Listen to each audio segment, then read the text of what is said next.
Kakanhon People's Democratic Forum, kababat ya kaliang sencar Hakasi Hills Autonomous District Council, KHADC,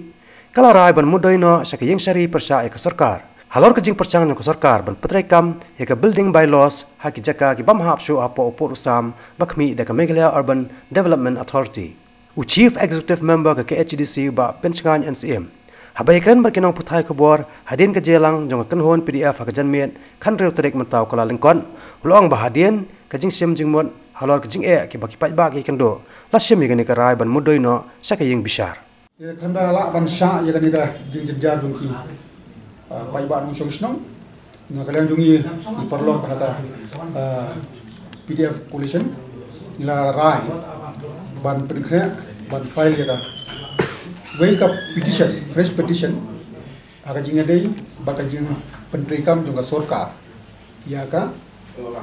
building bylaws, baka jing pani building permission, baka juga jing khang ban, connect mat connect line, kena yo ya building permission, ya kan ni, ni saban kaya, batnya yo ya bat file ka fresh petition, siapa high court, but aga bading ko ngila pada siang ban implit ya ka haka kies ka file ba tu sin tani is no bakali kan kham sugi ingong bakan start in file beta ka fresh petition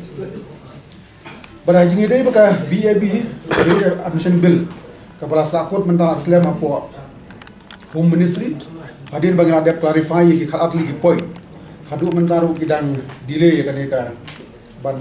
penlongkam ya kan ni na kalian ki perlu ka PDF ngila rai ban tho biang gawai ka jing tho reminder so governor barang kopi sa ka state government ya ka ban tip ka status ka position jong kan ikan bill admission bill ban kum juru ban sing tho kan dia halor kan no ka ground halor kan no kan nongrim baga government ka advise ya governor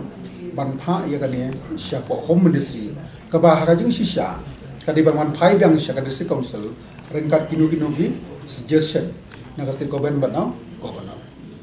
namar haba pha sa home ministry kadi bandon ka plenty kadi bandon ka nongre ya na badang in tho ban tip ka ega position ka ega status bar haju ka por pat de ban sngthuru on what ground na kanu ka provision haga bagi pha sa home ministry ban